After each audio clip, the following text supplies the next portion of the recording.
السلام فرینڈس، آج ہم پڑھیں گے حضرت زکریا علیہ السلام کی اسٹوری. وہ ہماری مما ہمیں سنائیں گی. یہ اسٹوری ہم آج پڑھیں گے. ہم پڑھیں گے زکریا علیہ کی اسٹوری.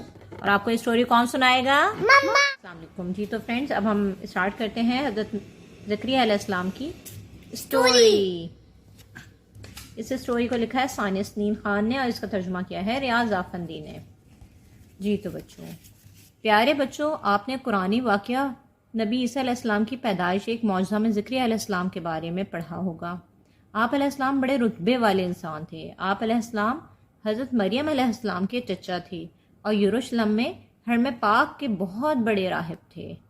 بی بی مریم علیہ السلام کی ماں نے اپنی بیٹی کو جب اللہ کے گھر کی خدمت کے لیے حرم پاک کی نظر کیا، اس وقت ان کی دیکھ بھال نبی زکریا علیہ السلام کے سپرد کی. کس کے سپرد کی تھی دیکھ بھال؟ حضرت مریم علیہ السلام کی. ان کی مما نے زکریا علیہ السلام. حرم پاک کے اندر ایک کمرہ تھا، اسے محراب کہتے تھے. کیا کہتے تھے؟ محراب. حضرت مریم علیہ السلام اس میں رہتی تھی. حضرت زکریا علیہ السلام جب بھی ان کے کمرے میں آتے تو وہاں دیکھتے کہ کھانے پینے کی تازہ چیزیں رکھی ہوئی ہیں. حضرت زکریا علیہ السلام یہ دیکھ کر تعجب کرتے. ایک دن آپ علیہ السلام نے بی بی مریم علیہ السلام سے پوچھا، بیٹی یہ کھانے پینے کی تازہ چیزیں کہاں سے آئی ہیں؟ بی بی مریم علیہ السلام نے جواب دیا، بے شک اللہ تعالیٰ جسے چاہتا ہے بے حساب رزق دیتا ہے. یعنی ہر چیز اللہ تعالیٰ دیتے ہیں. ٹھیک ہے، کون دیتا ہے ہمیں کھانا پینا؟ اللہ تعالیٰ. حضرت زکریا علیہ السلام حرم پاک کی خدمت کرتے کرتے بوڑھے ہو گئے. اس بڑھاپے میں آپ علیہ السلام کے کوئی اولاد نہیں تھی، یعنی کوئی ان کے بیبیز نہیں تھے. ایک دن آپ علیہ السلام نے اللہ سے دعا مانگی، اے میرے رب، میں بہت بوڑھا ہو چکا ہوں، میری ہڈیاں بہت کمزور ہو گئی ہیں، سر کے بال سفید چمکدار ہو گئے ہیں، اور اے میرے رب، میں نے آج تک تجھ سے جو کچھ مانگا تو نے دیا. تو نہیں بولتے، آپ بولتے. اوکے.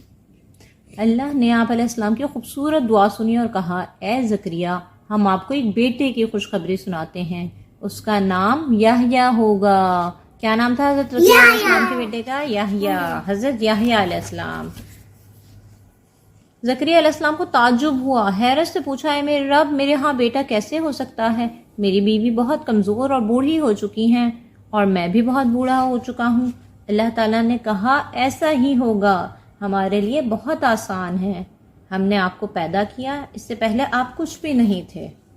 یہ سن کر آپ علیہ السلام بہت خوش ہوئے اور کہا، اے میرے رب، مجھے کوئی نشانی بتا. اللہ نے کہا، آپ کے لیے نشانی یہ ہے کہ آپ 3 رات تک کسی سے بات چیت نہیں کریں گے، حالانکہ بوڑھے ہونے کے باوجود آپ بالکل صحت مند ہوں گے.